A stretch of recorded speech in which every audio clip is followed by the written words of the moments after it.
Hare Rama, Hare Rama, Rama Rama, Hare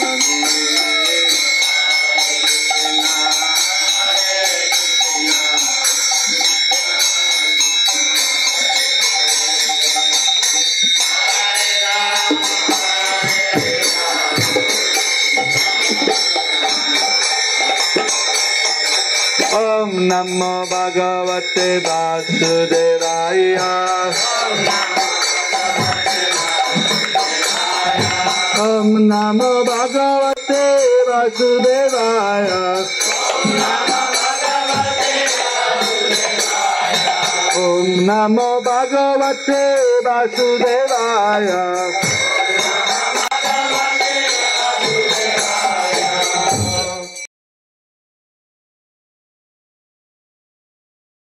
Narayanam namaskritya Narang chaiva narottamam Deving saraswating dasam Tato jayamudiyajit Mukhakaroti vachalam pangulang Ayatigiring at kipatamahanga bande Si gurung dinatarinang Paramananda madhavam Si chaitanya swaram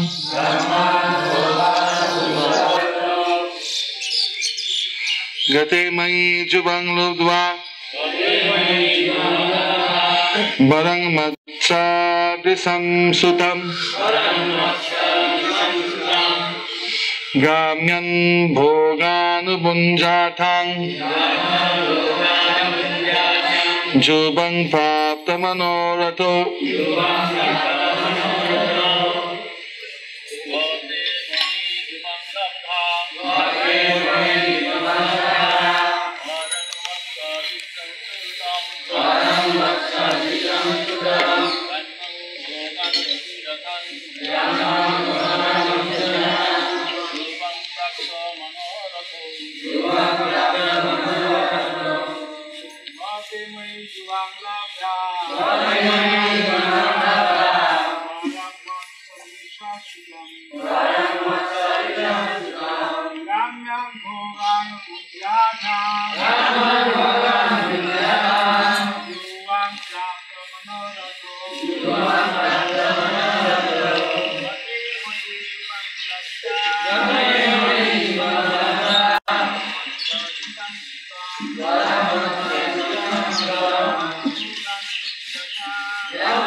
Vaishnavi Gana.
অনুবাদ আমি চলে যাওয়ার পর সেই বর প্রাপ্ত হয়ে তোমার আমার মতো পুত্র লাভের জন্য মৈথুন ধর্ম আচরণ করেছিলে এবং আমি তোমাদের বাসনা পূর্ণ করেছিলাম। আমি চলে যাওয়ার পর তাৎপর্য हमारा कोश अभिधान अनुसारे मैथुन जीवन के ग्राम्य धर्म बा जड़ा जागतिक बासना बोले वर्णना करा হয়েছে किन्तु आध्यात्मिक जीवने এই গ্রাম্য ধর্মের খুব একটা গুরুত্ব দেওয়া হয়নি কারো যদি আহার নিদ্রা ভয় এবং मैथुन रूप जड़ा सुख भोगের প্রতি একটু আসক্তি থাকে তাহলে তিনি নিষ্কিঞ্চন নন কিন্তু মানুষের নিষ্কিঞ্চন হওয়া আবশ্যক কর্তব্য তাই मैथुन धर्म উপভোগ করার দ্বারা শ্রীকৃষ্ণের মতো পুত্র উৎপাদন করার বাসনা থেকেও মুক্ত হওয়া উচিত এই শ্লোকে পরোক্ষভাবে সে ইঙ্গিত করা হয়েছে কৃষ্ণ কারাগারে বিষ্ণু নারায়ণ रूप धारण करे देवकी वसुदेवके आशीर्वाद करছেন উনি বর্ণনা করছেন কেন সুতাপা থেকে সুতাপা পৃষ্ণি সময় পৃষ্ণি গার্ভা হয়ে তারপরে আপনার মাত্র একটা ছেলে চাই যখন ভগবান যে ওনার মাত্রই কেউ নাই সেই কারণে ভগবান বলছেন নিজে আমি পুত্র হব এখন কেউ মনে করতে পারে সেটা খুব ভালো ভালো সেবা আমরা ভগবানের সন্তান হয়েছে সেটা আরো তো অনেক ভগবানের সেবা আছে বসুদেব দেবকী ভগবানের সন্তান রূপে পেয়েছেন কিন্তু তার চেয়েও যশোদা নন্দ মহারাজের কৃপা বেশি পেয়েছে যশোদা নন্দ মহারাজ তাকে সমস্ত ভালো লীলা দর্শন করতে সেবা করতে সুযোগ পেয়েছে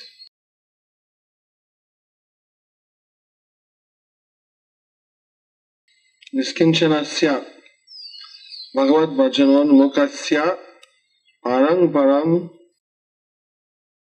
जिगामीश्वर भवसागरस्य কোনো ভক্ত ভগবানের জয় জগতে সেবা করতে এমন একটা সেবা আছে যে এই জয় জগতেও সেই সেবা করতে থাকতে হচ্ছে দ্বিতীয় মা বাবা হতে সন্তানের জন্ম দেওয়া তার এই পৃথিবীতে থাকতে হবে কেননা সেই জন্ম তো হয় না বৈকুণ্ঠে বা গোলকে ভগবানের মা বাবা হওয়া এমনি ভালো লীলা সেবা করা যশোদা নন্দ মহারাজ তারা গোলকে থাকেন জন্মলীলা সেখানে হয় না এখানে সে জন্মলীলা হয় দেবকী বৎসদেব এখানে তিন জন্ম থেকে তিনবার ভগবানকে জন্ম দিয়েছেন গার্ভে উপেন্দ্র এবং কৃষ্ণ ভক্তি পর এত উচ্চ স্তর লেভেল থাকে আমাদের সকলের কাছে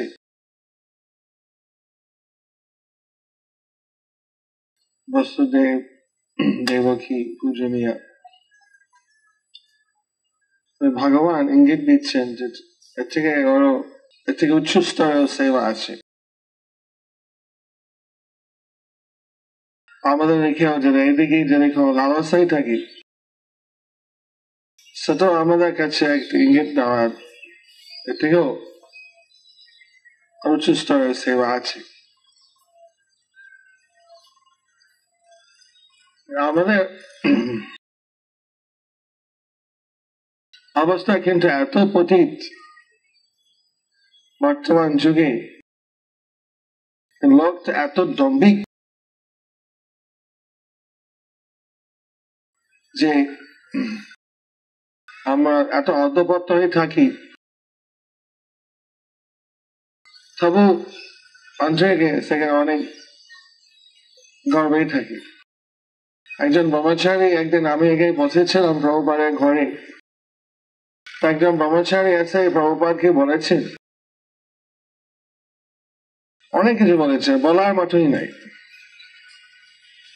তাই কি কি বিভিন্ন অসুবিধা হচ্ছিল ব্যক্তিগত ভাবে, ব্রহ্মচার্য নিয়ে অনেক কিছু অসুবিধা হয়েছিল, এবং মানসিক দিক থেকে, বিভিন্ন দিক থেকে সবসময় অপর দিকে আর কি মনটা চলে গেছে। প্রভুপাদ বলেছেন যে তুমি কেন তাহলে এত অসুবিধা হচ্ছে, তুমি গাহস্থ হয়ে যাও না কেন, সেখানে তুমি নিষ্ঠ ভাবে তুমি গাহস্থ হয়ে কৃষ্ণ ভগবানের সেবা করো। তো ব্রহ্মচারী বলছে না, গাহস্থ জীবন তো অধগত পতিত। প্রভুপাদ বলছে তুমি তো পতিত, তুমি একজন পতিত ব্রহ্মচারী, আর তুমি গাহস্থ হবে তাকে একটা সৎ ধর্ম করার জন্য, তাকে পাপ থেকে, পতিত অবস্থা থেকে ভালো অবস্থায় হওয়ার জন্য। এটা একটা নিষ্ঠ গাহস্থ একটা পতিত ব্রহ্মচারী থেকে অনেক উঠতে। তবে যদি কেউ নিষ্ঠ ভাবে যদি ব্রহ্মচার্য পালন করতে পারে, সে সাথে সবাই অবশ্যই সম্মান করে। আমরা সবাই চেষ্টা করছি নিষ্কিঞ্চন আনন্দ হওয়া, নিষ্কিঞ্চন কিছু আশা না করা, কিন্তু আন্তরিক যদি সে আশা থাকে তার থেকে তাহলে নিয়মিত ভাবে সেটা কন্ট্রোল করাটা ভালো। আন্তরিক যদি সেটা আশা আমরা যদি কন্ট্রোল করতে পারি, যদি শাসন করে যদি আমরা বন্ধ রাখতে পারি, এটা ভালো কথা, উত্তম।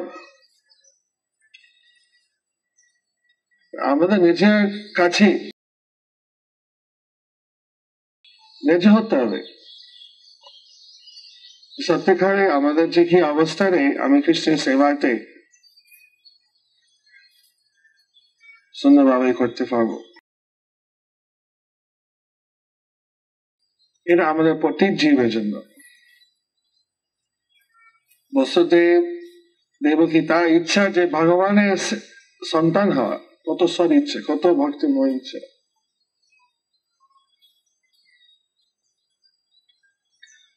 এর মধ্যে যদি কিঞ্চিত কোনো কিছু থাকে, এত মানে না বলার মতন, তবু হয়তো একটা ইঙ্গিত মতন বলা হয়েছে, কিন্তু এত শুদ্ধ মনসিক বা কত ব্রহ্মচার্য পালন করেছে ভগবানকে সন্তান পাওয়ার জন্য। ভগবানের প্রতি এত ভক্তি, আমাদের নিষ্কিঞ্চন হওয়া এত কঠিন ব্যাপার। বললাম কয়েকবার যে প্রভুপাদ, আমি জানি না বাংলা বলেছি কিনা, রায়বার বলেছি, আমরা কুম্ভ মেলা থেকে চলে আসছিলাম প্রভুপাদের সাথে ট্রেনে চলে আসছিলাম, না যাওয়া পথে, তাতে এখন মনে নেই, যাওয়া পথে হতে পারে, চলে এলে আমার উঠে চলে দিল, যাওয়ার পথে হবে নিশ্চয়।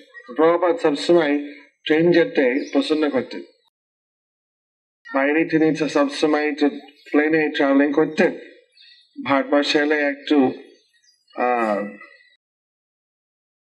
একটু ছুটি নিয়ে আরাম করা, ট্রেনে যেটা এমন একটা কথা ছিল যে প্রভুপাদের একটা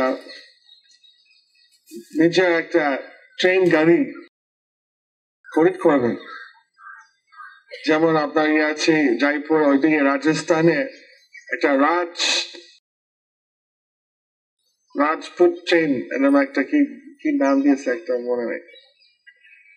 মানে খুব সুন্দর একটা রাজা যেরকম ট্রেন ছিল আগে সুন্দর ভিতরে অনেক সেখানে একবার একটা সপ্তাহ ঘোরাতে 50,000 টাকার মতো অনেক অনেক অনেক টাকা লেগে যায়।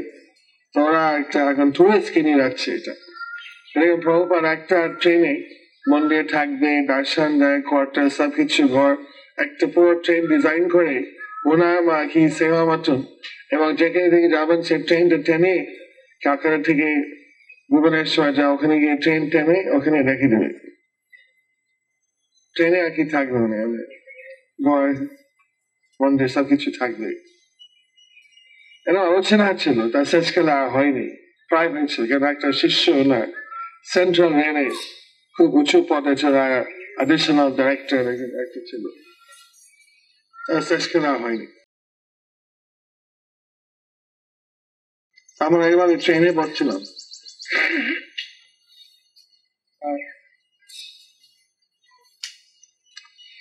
আজকাল প্রাইস অফ ডিজেল গাড়ি তখন কোয়লা গাড়ি ছিল কয়েকটা অনেক ছিল কোয়লা গাড়ি সেই কোয়লা গাড়ি থেকে অনেক তো জ্বালানি দিয়ে পাঠাম কোয়লাটা জ্বালাতে গিয়ে কিছু মানে কাঠ লাগতো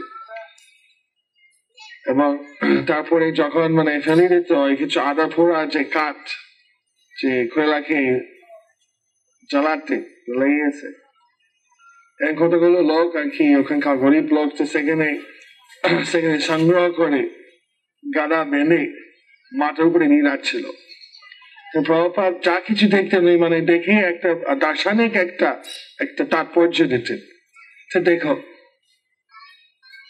এটা মনে করবে গরিব লোক তো কিছু নেই তা নাই নিষ্কিঞ্চে না নাই কিছু আছে কিঞ্চিত আছে ওই অর্ধেক পোড়াচ্ছে কাঠ নিয়ে যাচ্ছে তাদের কাছে এটা কিন্তু মূল্য আছে সেগুলো বিক্রি করতে চাইলে কেউ কেনবে না অর্ধেক পোড়া কাঠ বাজারে কোনো মূল্যই নাই তাদের কাছে মূল্য আছে এটা এত পরিশ্রম করছে গামী যাচ্ছে সে অনেকে কষ্ট করে যাচ্ছে পুরুষ মহিলা লাইন করে কয়েকজন নিয়ে যাচ্ছে তো প্রভাবে দেখে বলছেন নিষ্কিঞ্চন আনন্দ আমাদের তাৎপর্য দিলেন তাদের কিঞ্চিত তো আছে অর্ধেক পোড়া হোক ছিঁড়া কাপড় হোক কিঞ্চিত তো আছে নিষ্কিঞ্চন নাই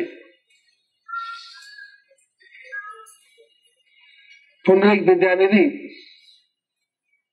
অনেক কিছু ছিল বালিশ সোনা পালকি অনেক সেবক কিন্তু ওনার কাছে উনি নিষ্কিঞ্চন কিছু নাই ওনার কাছে সবকিছু খ্রিস্টে যখন খ্রিস্টের নাম শুনেছেন যখন খ্রিস্টের গুণগান শুনলেন এমন মানে খ্রিস্টে পাওয়ার জন্য প্রেম আবদ্ধ হয়ে যেত তা কোথায় কাপড় তো কোথায় বালিশ কোথায় সুন্দর জিনিস সব ভেঙে ছুঁড়ে সব নষ্ট হইত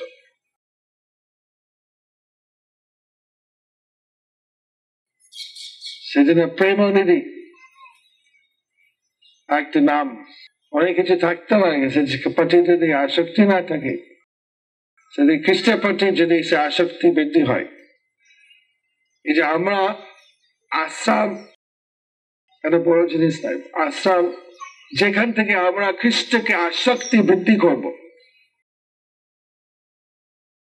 আমাদের মূল জিনিসটা পরমহংস হওয়া সন্ন্যাসী হওয়া নাই মানবস্থ গাছস্থ হওয়া নাই আমার পরমহংস খ্রিস্টের প্রতি এত আকৃষ্ট এত প্রেম হবে যার কোনো কিছু সেখানে তার তুলনায় কিছুই নাই সেরকম যদি পর্যায়ে আসতে পারি তাহলে আমরা নিষ্কিঞ্চন হব তখন আমাদের যা মূল্য থাকছে সেটা খ্রিস্ট আজকে আমাদের তো সারা বিশ্বে দেখা যাচ্ছে বড় বড় রাজনৈতিক তো অনেক বয়স থাকতেও গাড়ি ছাড়তে চাচ্ছে না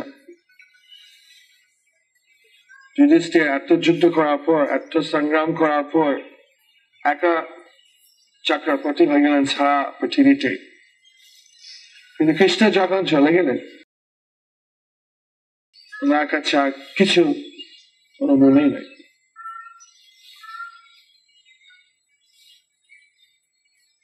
যত শীঘ্র সম্ভব হয় পরীক্ষিত মহারাজ উপরে রাজ্য প্রতিষ্ঠা করে চলে গেলেন মহাপ্রস্থান।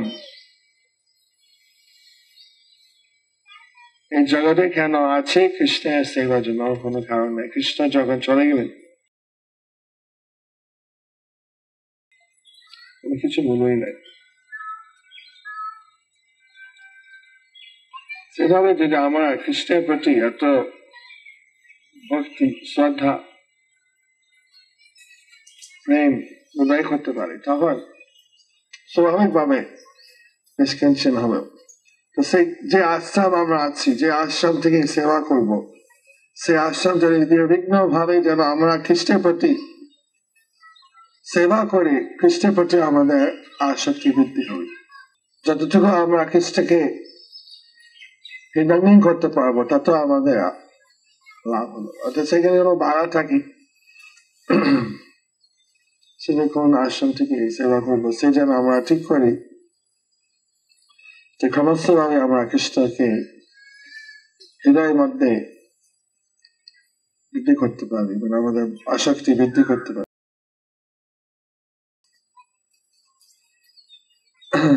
তবে সেটা ঠিক ব্রহ্মচারী সন্ন্যাসী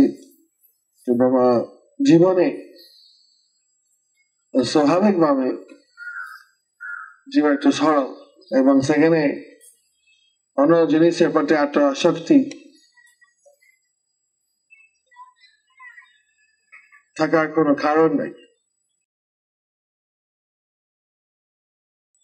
সেজন্য সেটা সুবিধা আছে, সেই জন্য শাস্ত্র কিন্তু সেখানে যেটা আমার মন সেখানে না বসে, মন যদি বসতে পারে সেটা খুবই ভালো, সেখানে সে উঠতে আমরা সেজন্য আমাদের আচার্য মায়াপুরে ব্রহ্মচার্য আশ্রম যাতে গড়ে তুলে খুব শক্তিশালী, সেটা আমরা চাই, খুবই দরকার। সেখানে যদি কেউ, যেমন আমাদের একটা কথা আছে, জলের নিচে উপবাস দিনে জলের নিচে জল খাওয়া। আমরা উপবাস করছি, নির্জলে খাওয়াচ্ছি, সবাই সাথে গঙ্গা স্নান করতে যাচ্ছি, গঙ্গা স্নান করে যখন আমরা ডুব নামাচ্ছি তখন জলের নিচে একবার পেট ভরে জল খাচ্ছি, বাইরে খুব মানে দেখাচ্ছি রাগি মহাবীর্য। আবার যখন সে ডুব মারছে কাকে দেখাবে, সবাইকে দেখাচ্ছে। আমি কেন আমরা যা কিছু করি তো ভগবান খুশি করার জন্য। ভগবান জানতে চান, উনি জানেন না আমরা কি করি কিনা।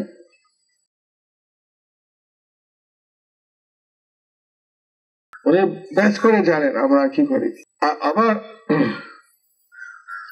কেবল একটা মনে থেকে একটা চিন্তা এলে বলে একবারে সে উদ্দামকে হারিয়ে যাওয়ার কোনো কারণ নাই। কেন কলির যুগে মনটা এমনি একটু চঞ্চল থাকে, সেটা মন একটা চিন্তা এলো আমরা ওইটা পরিত্যাগ করতে পারি না, এটা আমার ইচ্ছে নাই, এটা তো আমি চাই না। আমি চাই শুধু কৃষ্ণ ভক্তি করতে, এটা রেখেছে একটা। যেমন আমরা ঘরকে ঝাড়ু করলাম, ঝাড়ু করতে সেখানে ধুলো এলো, অনেক আমরা চেয়ে তো দাঁড় মারছিল, চেয়ে আমাদের পরিষ্কার করতে করতে ধুলো ভালো আর উঠবে, দুশ্চিন্তা আসতে পারে। আমরা সেই দুশ্চিন্তা নিয়ে কি করে কিভাবে সেটা আমরা ফেলে দিতে পারি, আমরা সাইডে যদি রাখতে পারি, ওটা যদি পরিত্যাগ করতে পারি, এটা আমার দরকার নেই। হে ভগবান, হে হরি না, আমাকে ক্ষমা করুন, এটা আমার কোনো দরকারই নাই, ময়লা উঠে গেছে, চলে যাও। এই করতে করতে অসুবিধা হয় না, কিন্তু সেটা কোনো চিন্তা পার্টি যারা আসক্ত হয়ে পড়ে যে সেখানে বারবার, সেটাও হতে পারে। ওই পথে এমন একটা আমরা প্রচার করছি, একটা মহিলা এলো, একটা ভগবত গীতা নাও, একটা নাও, একটা কৃষ্ণ প্রসাদ নাও, ব্রহ্মচারী 3 বছর অথবা মহিলা যদি একটা পুরুষের কাছে গিয়ে গ্রন্থ দেওয়া হয় প্রচারের জন্য, কোনো অসুবিধা নাই। যদি হিসেবে করে ও এই সুন্দরী, ওর সাথে একটা কথা বললেই ভালো হতো, আচ্ছা একটা গীতা নিয়ে বলি, তাহলে এইরকম করবো। তখন মানে এরা মানে ভিতরে সরল হচ্ছে না, সেটা মনে হচ্ছে না যে প্রত্যেক যারা প্রচার করছে, আবার যারা মন আছে খলুস আছে তারা তো বলবে সবাই দোষী আছে মন, সেরকম নাই তো। আমরা তো সবাই কাছে প্রচার করছি, সেরকম তো মানে কারা কি মনে কি আছে আমরা কি করে বলো, আমাদের মন কি আছে সেটা আমাদের দেখে, সেটা আমাদের মন থেকে যাতে কোনো খারাপ চিন্তা না আসে, আমরা নিরপেক্ষ হয় সবাই কাছে। অনেক সময় বলা যায় না কে খারাপ মনে ভক্তি আছে, আমার সবাই কাছে ভক্তিটা মানে গীতা ভাগবত বা প্রচার করার চেষ্টা করি। আমাদের নিচে মন থেকে আমাদের খ্রিস্ট ভক্তিকে বারবার নিয়ে আসতে হবে, একটা মনকে ট্রেনিং দিতে হবে, আমাদের মনকে প্রশিক্ষণ দিচ্ছি। আমাদের মন স্বভাব ধরে রাখা সেটা আমরা জানি, আমরা মনকে প্রশিক্ষণ দেবো তো তুমি এইভাবে চিন্তা করবে, যেমন এইভাবে 100 বার আমি জুতা দিয়ে মাঠটা দিয়ে সকালবেলা, 100 বার ঝাড়ু দিয়ে রাত্রিবেলা, আমি যেরকম চাই তুমি সেরকম চিন্তা করবে, তুমি খ্রিস্টের সেবা চিন্তা করবে, খ্রিস্ট ভক্তি চিন্তা করবে। এই মনকে ট্রেনিং দিতে কম ব্যাপার নাই, কত জন্ম লাগবে, আমাদের এই জন্মতে করাতে পারে ভালো।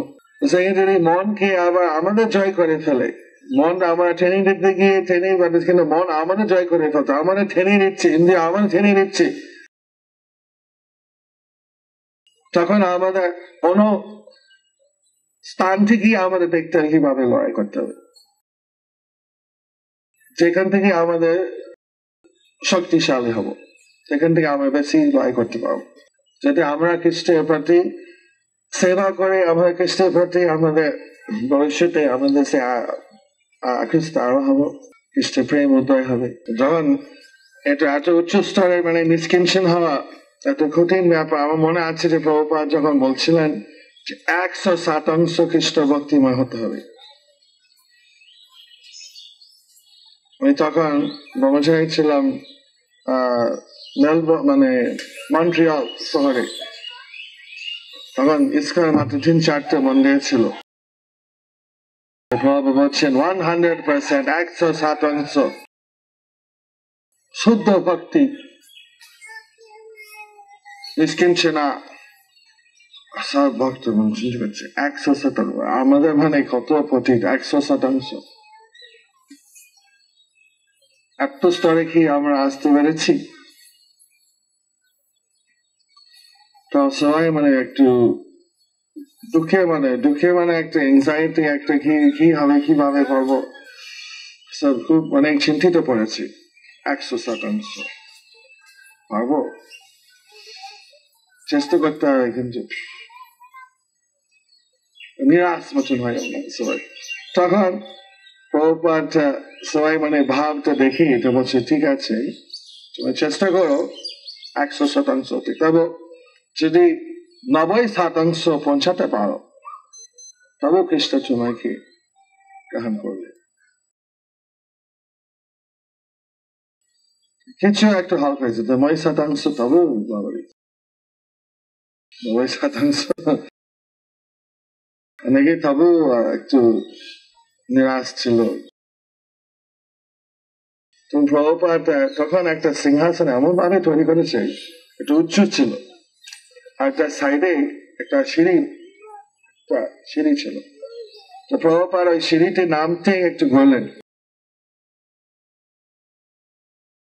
অনেক উচ্চতা নামটা একটু দেখতে হয়েছে, নামার সময় একটু ভক্ত দিকে তাকিয়ে 80% হইলে কৃষ্ণ তোমাকে উদ্ধার করবে। তো কিছুটা একটু হইল, তবে আবার 80% সেটা কম নাই। চিন্তা আমরা কত প্রতি মানে নিষ্কিঞ্চন মানে 100%, আমার 80% আমার মানে দুমকি, মানে আমি কি বলি সব মন ভেঙে যায়। আর প্রভুপাদ তখন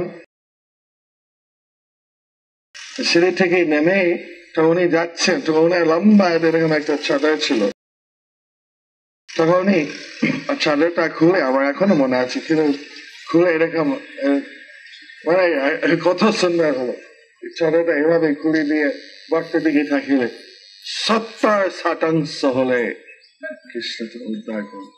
তখন এভাবে মাত্র উচ্চ করে চাদরটা কিভাবে তুলে দিলে না, উনি চলে গেলেন।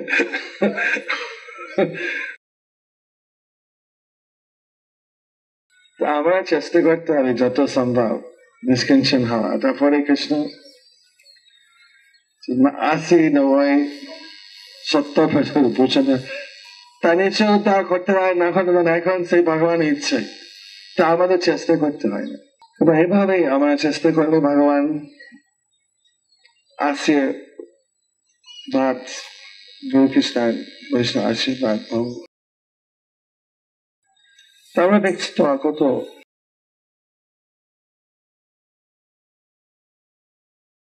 আমি গৃহস্থ দেখি, গৃহস্থ খুব সেবা নিয়ে। আমি একটা গৃহস্থ বাড়িতে গেলাম, আমার একটা ভিডিও ছিল, ভিডিও দেখতাম, তো ভিডিও ওখানে টেলিভিশন ছিল, টেলিভিশনের উপরে ধুলোবালি, এটা না বহুদিন ব্যবহার করিনি। ওটা কোথায় কেবল, কোথায় কি আছে, আমরা তো ভিডিওটাও ব্যবহার করা হয়নি। কেন? আমরা প্রত্যেক রাত বাইরে গিয়ে নামহট্ট প্রচার করছি, তার মানে ভিডিও দেখার তো সময় নেই। এত নামহট্ট প্রচার নিয়ে ব্যস্ত, টেলিভিশন আছে, টেলিভিশন দেখছি না। আমার ঘরে গিয়ে টেলিভিশন দিয়ে থালা দিয়ে রাখতে হবে, লুকি করে গিয়ে টেলিভিশন গিয়ে কে দেখবে?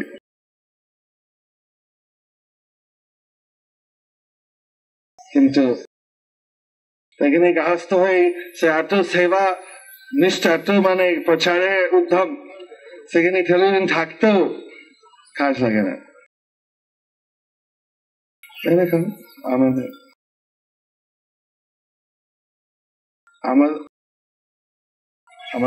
একজন মানে খ্রিস্টটা নিজে বিচার করবে, আমাদের আন্তরিকে কতটুকু ওনার সেবা করার উৎসাহ থাকে, এবং সেই সেবা উৎসাহ করার জন্য আমাদের চেষ্টা করতে হবে।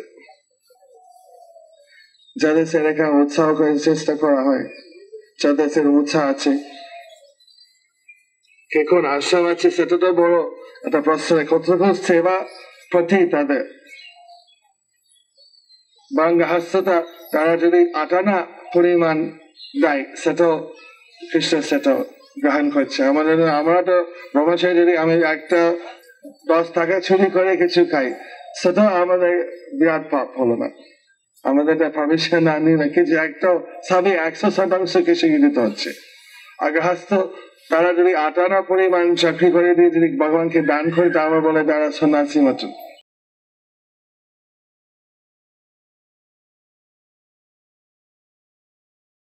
সেখানে আটানা শেষ করে কত দিতে পারে, দেওয়া যাবে।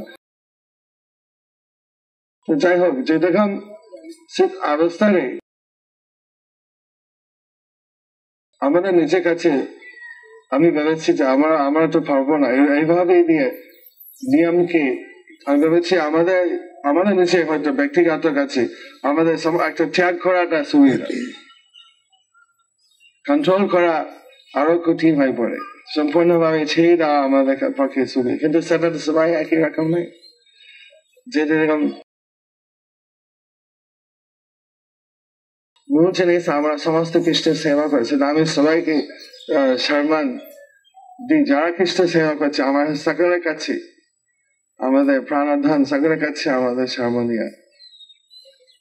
আমি কিছু না, এমন নরোত্তম দাস ঠাকুর বলেন, গৃহা বা বনেতে থাকে যে বা হা গৌরাঙ্গ ডাকে, সে আমার প্রাণ নেই। কে গৌরাঙ্গের প্রতি ভক্তি আছে, কে কার আশ্রম আছে, কে কার কি আছে, সেটা তো প্রশ্ন না, কে কার ভক্তি আছে গৌরাঙ্গের প্রতি, সে আমাদের প্রাণ। আমার মনে আছে যখন আমরা মায়াপুর মাস্টার প্ল্যান কথা বলছি প্রভুপাদের সাথে, তখন বলছে এই ব্রহ্মচারী আশ্রম হবে, তার পাশ থেকে গৃহস্থ প্রবেশ, না এটা হবে না, ব্রহ্মচারী হবে দূরে। কেননা গৃহস্থ পাড়া শুনতে হবে শিষ্যদের খণ্ডন। আমরা কেন বেরাগী পথ এসছি? আমাগুলো ছেড়ে দেওয়ার জন্য। আমরা একটা খণ্ডন শুনি, অনেক গৃহস্থ ছিলেন তো, তারপরে উনি সন্ন্যাস, আমরা ওইগুলো শুনতে চাই না। গৃহস্থ হয়ে দায়িত্বশীল, তারা তো এগুলো শুনলে তো তারা এমনি অনেক কিছু জীবনে শিক্ষা হচ্ছে, যারা ওগুলো এমনি বই পড়ে শিখতে পারছে না, তারাও তো এগুলো হয়ে শিখতে, প্রতি দাসী হয়ে নিজে অভিজ্ঞতা পেয়ে শিখতে চাই। এইভাবে দিয়ে কৃষ্ণ ভক্তির মধ্যে শিখলে সেখানে মনটা আপনি আপনি তৈরি হয়ে যায়, ঠিক ঠিক পরিবেশে করা হয়। এক একটা পরিবেশ এক এক রকম হয়। আমরা তো দেখি কত ব্রহ্মচারী তা গৃহস্থ হয়ে অনেক বাচ্চা একবারে ডাউন হয়ে যায়। আমরা দেখি কোনো গৃহস্থ তারা অনেক, তারা কিভাবে খুব সুন্দর সুন্দর সেবা করছে, বলা যায় না। যেরকম সেবা করছে সেরকম আমরা, যারা ভালো সেবা করছে তারা আমাদের গুণগান আমার করা উচিত, সেটা আমি মনে করি। প্রত্যেকে আশ্রম যাতে সুন্দরভাবে চলে এই মায়াপুরে, কারণ আমাদের এখানে সব রকম আশ্রম থাকবে, ভবিষ্যতে বিধবা থাকবে, আমাদের আবার সেই বানপ্রস্থ বিভিন্ন, এখন বানপ্রস্থ হয়নি বেশি, ভবিষ্যতে বানপ্রস্থ হবে না, যখন সব গৃহস্থ বয়স হবে, ছেলে মেয়ে বড় হবে, তার অনেক বানপ্রস্থ। এখন প্রভুপাদের শিষ্য কেউ কেউ বানপ্রস্থ বয়স এসছে, জগন্নাথ প্রভু উনি বানপ্রস্থ আর কি কখনো কখনো সেমিনার দেন।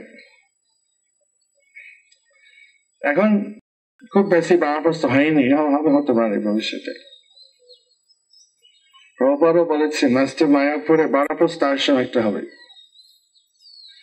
আমার আসলে থাকলেই ভালো হতো, কেননা অনেক আমাদের যারা গভর্নমেন্টের সার্ভে লাইফ মেম্বার অনেকেই বানপ্রস্থ জীবনে এসে এখানে থাকতে ইচ্ছে করে। অনেক আমাদের যারা মধ্যপ্রাচ্য দেশে চাকরি করছে, তারা যখন চাকরি শেষ হয়ে যাবে এখানে এসে থাকতে পারে, যদি সেরকম সুবিধা থাকে। এভাবে এখানে মায়াপুরে সব রকম আশ্রম থাকে। আমাদের মেইন জিনিস সবাই খ্রিস্ট সেবা করবে, যত খ্রিস্ট সেবা করতে পারে, যত খ্রিস্টের প্রতি আসক্তি বৃদ্ধি পায়, এটা হচ্ছে আমাদের মূল। আশ্রমে ঠাকুর না কেন, সেটা তো তাদের।